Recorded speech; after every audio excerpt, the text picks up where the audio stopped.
Périphérie. Alors Simplon, c'est un réseau d'écoles gratuites pour les demandeurs d'emploi installés dans les territoires fragiles, donc les périphéries d'Édouard, mais aussi les zones rurales, comme on peut le voir dans les émissions d'Édouard, l'outre-mer aussi.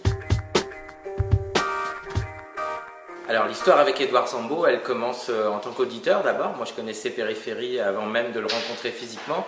Et puis surtout, c'est un beau jour de 2014, il a appelé pour faire un reportage sur la formation qu'on avait avec le pôle solidaire à Villeneuve-la-Garenne. Et puis après on a écouté deux émissions, de longues émissions, des émissions typiques d'Édouard. Et là on a pris une grosse claque parce que non seulement c'était la première fois qu'un média national s'intéressait à nous, et ça n'a pas été le dernier, mais on peut dire que ça nous a carrément lancé, mais surtout c'était la première fois qu'un journaliste portait un regard comme ça sur nos propres apprenants. C'est vrai qu'on dit toujours demandeurs d'emploi dans les quartiers, décrocheurs, et le jour où ils ont écouté l'émission d'Édouard,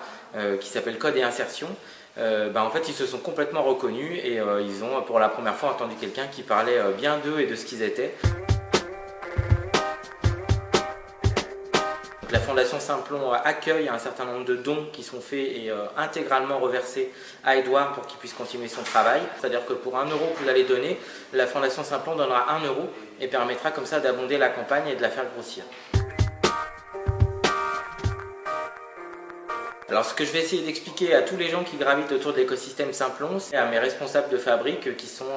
dans les quartiers nord de Marseille, à Roubaix, à Vénissieux, à Lunel et dans tous les quartiers politiques de la ville, c'est que des émissions et des postures éditoriales comme celle d'Édouard et de Périphérie, elles sont très importantes pour l'image des quartiers, l'image des publics auxquels on s'adresse. Et c'est pas nous qui changeons l'image des quartiers, c'est des choses comme Périphérie qui permettent que quand le CV de quelqu'un des quartiers arrive dans une DSI ou dans une start-up, les gens se disent « Ah bah il a été bien formé par Simplon » et les gens des quartiers c'est des talents cachés et donc oui je vais prendre le risque et c'est pas un risque, c'est une opportunité de le faire travailler avec moi. Alors les contributeurs de Périphérie et les gens qui ont suivi cette campagne, c'est des pionniers, c'est des gens qui continuent à faire exister des médias qui changent la vie des gens, qui changent les projets aussi dans les quartiers. Si Simplon a été lancé par Périphérie, il y a plein d'autres acteurs de l'ESS et plein d'autres associations qui ont été lancées par Périphérie. Et donc je leur dis un grand merci et le combat va continuer, mais c'est vrai que cette première marche-là d'autonomie et d'un Périphérie augmenté,